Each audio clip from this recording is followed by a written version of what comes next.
The Middle East is undeniably a focal point in this election.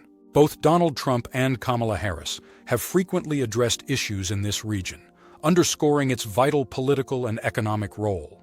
Yet, for Christians, this high-profile focus is more than just a response to current events.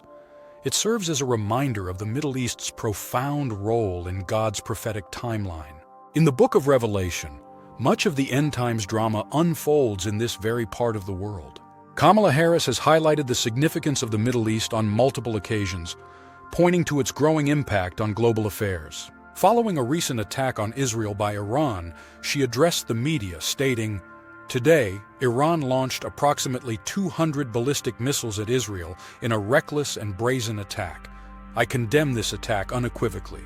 Iran is a destabilizing force in the Middle East, and today's actions only reinforce that reality." Former President Donald Trump also recently shared his perspective in a viral interview on the Joe Rogan Experience.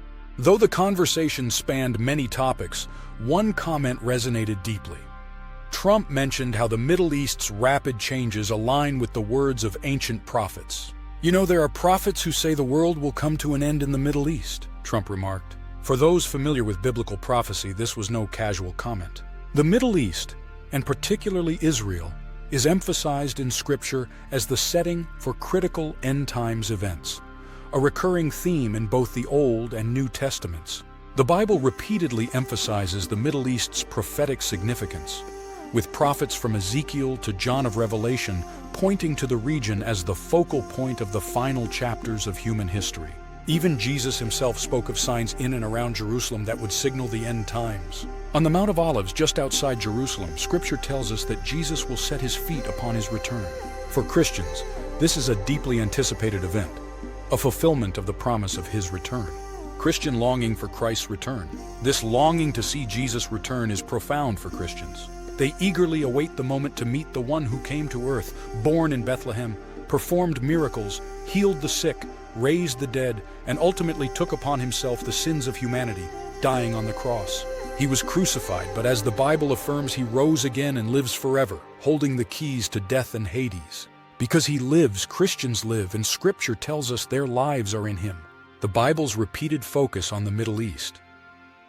Returning to Scripture, the Bible emphasizes the Middle East as a backdrop for end-times events, with multiple prophets throughout both the Old and New Testaments stressing its role.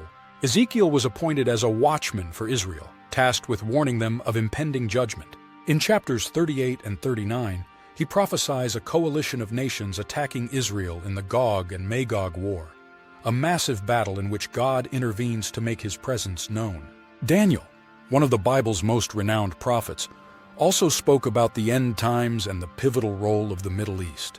In chapters 11 and 9, he describes conflicts centered around Jerusalem and the rise of a deceptive ruler, the Antichrist, who will bring temporary peace to Israel before revealing his true intentions.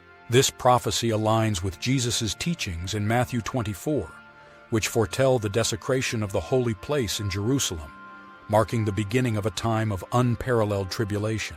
Zechariah, often called the Messianic prophet, delivers prophecies about the Messiah's return, envisioning the Lord standing on the Mount of Olives outside Jerusalem. This echoes the visions in Revelation, where the final battle climaxes in a confrontation between God's armies and the forces of evil. Zechariah's words are a sobering reminder that Jerusalem and the Middle East will play a central role in the divine plan.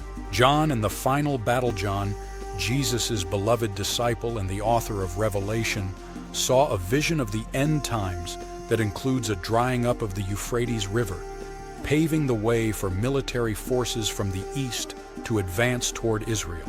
This detail aligns eerily with current events as the Euphrates is indeed receding, hinting at the political and geographic shifts prophesied in Scripture. The words of Jesus, finally we return to Jesus' own words about the end times. He spoke extensively about the signs of his return, wars, rumors of wars, earthquakes, and famines, and warned of a great tribulation centered around Jerusalem. Yet amid these predictions, he offers hope.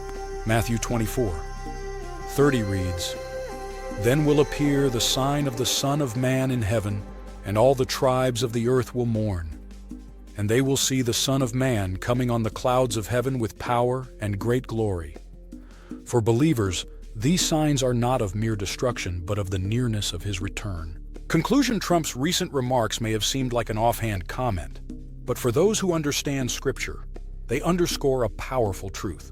The Middle East, particularly Israel, is central to the prophetic timeline, and Scripture has been pointing to this for thousands of years. From Ezekiel to Jesus, each prophet has revealed glimpses of a future in which God's plans for this region are fulfilled.